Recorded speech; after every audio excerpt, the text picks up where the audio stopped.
المجند الجديد كان بيتدرب على مسكة السلاح بعصاية علشان ينضم للقوات الخاصة. جنود القوات الخاصة كانوا بيعلقوا 3 طوب على فوهة البندقية، لكن المجند علق طوبة زيادة علشان يثبت إنه أقوى. بس القوات الخاصة اكتشفوا إن المجند بيتدرب في السر. الباقيين أعجبوا بإصراره، لكن ملك الجنود افتكر إنه مش هيقدر ينجح، فالمدربة سابت الباقيين يرتاحوا في أماكنهم وسيبت ملك الجنود يكمل تدريب مسكة السلاح. الشمس الحارقة خلت ملك الجنود يعرق طول الوقت، لكن المجند فضل مستحمل وبيتنافس بوضوح مع ملك الجنود.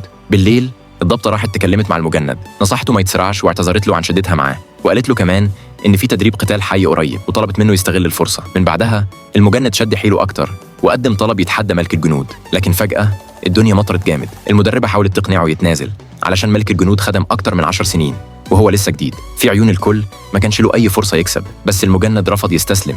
فالمدربة علمته إن التصويب مش بس بيحتاج تركيز على الهدف، لكن كمان توقع مكانه. يوم التحدي جه بسرعة.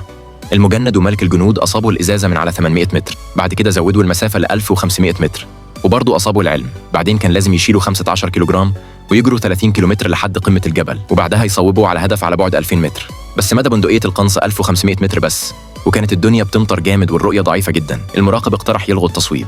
بعد تفكير طويل ملك الجنود استسلم وخرج من المنافسة، لكن المجند العنيد فضل يظبط المنظار لأنه افتكر كلام المدربة. بعد حسابات ضغط على الزناد، وفي دهشة الكل الرصاصة أصابت الهدف بمعجزة. ملك الجنود اتصدم والمدربة ابتسمت براحة، وبعدها بدأ تدريب القتال الحي.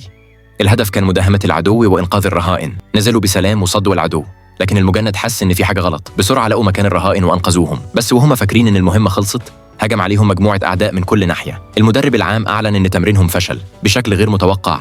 المجند طلع جهاز تحكم، لأنه من الأول لاحظ إن في حاجة مش طبيعية. كان زرع كام قنبلة، ولو ما قدرش يطلع الرهائن كان هيفجر القنابل وياخد الأعداء معاه. المدرب العام ملقاش حل غير إنه يعترف إن مهمته نجحت.